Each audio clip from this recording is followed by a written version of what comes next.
Hey crew, Peregrine Greaves are even stronger now with Void 3.0 subclass on the tie-in, and man, is it a fun way to play the game. The gameplay you're watching is a 1580 Master Lost Sector content, and we can one-shot everything. It's pretty dang crazy. Even on the times that you go the easier route, it still leaves the champions finishable, and I am 10 light level under here. These guys all have swords above their heads, so technically if I was 1580 or 1581, I would be one-shotting these guys with just a basic shoulder charge pretty easily. There are 4 different layers here to our damage scaling, and I'm going to explain each so you know exactly what's going on, but you definitely don't need all 4. I just took the setup as far as possible, and I can't wait to run this with the team. Just think if you had a hunter with the new exotic gauntlets, with the huge dustfield grenades, putting them down on champions for you. That just sounds like a good time. I can't wait for a Grandmaster and to get 2 of my friends to do this. If you guys enjoyed this video, then make sure to hit that subscribe button for me and become part of the crew here. I will be streaming live over on Twitch when this video goes live. So come on over, say hi, hang out. We'll be playing some Iron Banner and doing the Vow Disciple raids today. And also, if you want to still get this Long Live the Queen emblem that you see on screen here, you just have to give 2 subs and make sure your account is linked with Bungie. I have directions over on the Twitch channel, so I can help you out with that. And if you guys want to come on over, say hi, and hang out, then please do. Now, of course, we're using Sentinel Void 3.0 here, and we're taking advantage of Shield Bash. After sprinting for a short time, use this melee ability to unleash a devastating Shield Bash that suppresses the target. Final blows with this Shield Bash grant an Overshield. So it's nice that we're also adding a suppression here to enemies, just in case we don't one-shot them. And then we also have our Overshield. We're using Vortex Grenade, and I'm going to explain why we're using Vortex Grenade in a minute. For our fragments, we are running Echo of Remnant. We are making that Vortex Grenade last longer. We're running Echo of Undermining, so we can debuff our enemies that weaken them for 15% more damage. And then we're also running Echo of Provision. Damaging targets with grenades grants melee energy. And that gives us like a full melee charge if we land this on a champion because it's Vortex Grenade and it lasts longer on the champion. Now for our 2 aspects which allow these 3 fragments, we're running Bastion, so casting your barricade grants Overshield to yourself and nearby allies and empowers it, enabling it to slowly regenerate the Overshield of allies bunkering behind it and extend their Overshield duration. The main thing we're using this for is just to instantly have an Overshield. We walk into a room, we pop our barricade, we have an Overshield. For our other aspects here, we're using Offensive Bulwark. While you have an Overshield or inside Ward of Dawn, so we're just doing Overshield here, your grenade charges significantly faster. So that ties into our Vortex Grenade, getting it back way quicker. Also ties into using it more often and getting our melee back because of Echo of Provisions. We also have, you have increased melee range and damage. So now we have a damage multiplier because we have this Overshield. And melee final blows extend the duration of your Overshield. So now the Overshield lasts longer, and we're just feeding our grenade into our melee. And then we have a couple mods going on within the subclass to feed into our barricades. So we make sure we have these abilities up as often as possible. Same thing with Shield Bash. But the first thing here I want you to understand is just Shield Bash with an Overshield. You already have your damage multiplier going just with those 2 things. Now on top of that, we throw on Peregrine Greaves. Peregrine Greaves Strike down here is the armor perk, and all shoulder charge abilities, which we're taking advantage of Shield Bash, deal bonus damage when activated in the air. So now we're just flying around like a freaking falcon, and we're shoulder charging everything that we possibly can.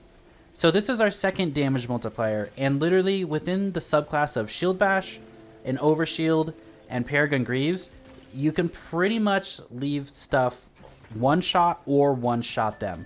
So the 2 unstoppable champions you saw in the opening like first 30-40 seconds of the gameplay, I literally popped a barricade, got an Overshield from that barricade, stunned the champion, threw a grenade so I could weaken the champion, and then shoulder charged him to finish him off, and that's just with an Overshield and Peregrine Greaves, and it kills him. And I'm 10 light level under. We do it to the second unstoppable as well, and that's how fast we got our abilities back because of the mods we're using within the subclass. So that's the first thing, and then the second thing that you can add on top of all of this is freezing something. You get a damage multiplier when something is frozen. So if you have a hunter throwing dustfield grenades, amazing. But if you need to do this yourself, you could use Aegir's Scepter. So final blows with this weapon slow nearby targets and it will freeze them. Or what I'm using is Cryothesia. So you can use this and basically you get a kill with it, then you overcharge your weapon, you shoot out a freezing blast and freeze stuff. So now we have our Shield Bash with our Overshield, with Peregrine Greaves, with a freezing target.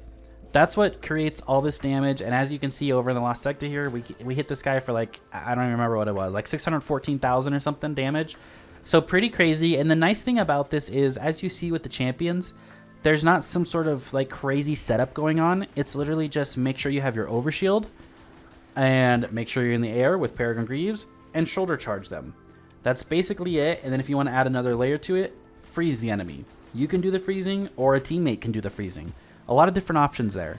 Now, doesn't that Titan look freaking sweet? That's a pretty good looking Titan if I do say so myself. Okay, so I want to walk you guys through some mods here and make sure you have the best setup moving forward. This is for the hardest content, and I'm going to show you a little easier content. But for the hardest content, I want Reaping Wellmaker on, so every time I pop my barricade, the next kill gives me a well. And I want that well for a couple reasons. One, I want it for Well of Tenacity. Picking up a Void Elemental Well reduces the damage you take from combatants for a short period of time. So 50% damage reduction for about 5 seconds. And then we become Charged with Light with Elemental Charge here. So now we're Charged with Light, and we spend that Charged with Light on Heavy Handed. So we get half of our melee back every time we use our melee. Now, I combined that with, I have Volatile Flow on my helmet. Technically, if you're only meleeing people, this could be Bountiful Wells, and then you could get 2 wells popping out, right, instead of just 1 to increase the regen even further. Gauntlets here grants class ability energy when you cause damage with a melee attack, so Focusing Strike. So every time we're meleeing, we're getting our barricade, and then down here for our class item, we have Outreach, reduce melee cooldown when using our class ability. So we're kind of chaining the two back and forth. And within the subclass here, we have on Echo of Provision, damaging targets with grenades grants melee energy. So you can shoot your grenade, or you can shoot your melee back up by just getting a grenade on a high health target.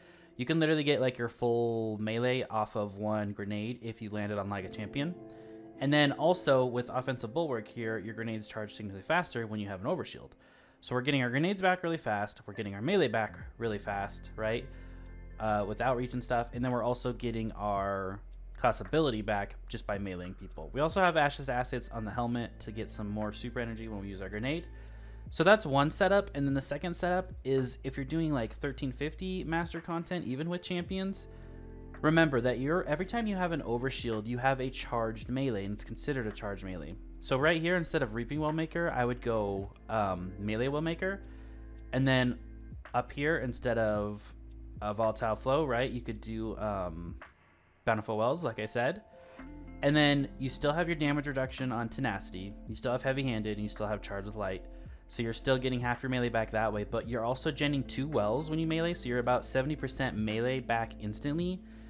And then remember, even when you spend this, because you have the overshield, you still have the charged melee, which means you melee a second time, nothing happens, but a third melee procs those 2 wells again and gives us our shield bash back that fast. So basically you're meleeing 3 things. You're meleeing, you're shoulder charging into the first thing and getting a full overshield. You're getting about 70% of it back because of Heavy Handed and the 2 wells you're spawning. You melee a random second enemy, nothing happens. You melee a third enemy, and you gen those 2 wells again because we have the overshield with the charged melee. And then a lot of people ask, how do you keep the overshield up so often? Well of Tenacity stacks on the overshield. So every time you pick up this well, and you're having this well all the time, right? Because you're shoulder charging into an enemy with shoulder charge, then your second melee is just like a normal charged melee, but it doesn't gen any wells because you need to wait a second. So your third melee gens the wells again, but by that time, Tenacity hasn't run off because it's a 5-second timer. So you have plenty of times to melee 3 times, right? So you proc Well of Tenacity again, which is on top of the overshield that you're getting. So Well of Tenacity stacks on the overshield. It makes the overshield 50% damage reduction, so harder to break. And then on top of that, throw on 2 thermoclastic platings here, reduce incoming solar damage from combatants and arc damage. Or you can replace one of these and throw on the void one, but then you're stacking even more damage resistance on top of this. So you're like at 60-70% damage resistance with always having Well of Tenacity because you're always grabbing wells from Melee Wellmaker because our charged melee lasts that long. So I hope that makes sense to you guys, and I hope that helps you out. There's a couple build videos up on screen. If you haven't seen them, go give them a watch. And hopefully you guys come over to the Twitch channel, say hi. I hope to see you guys over there. We'll be grinding that Iron Banner and some raids today. So have a great rest of your day, and I'll see you all in the next video.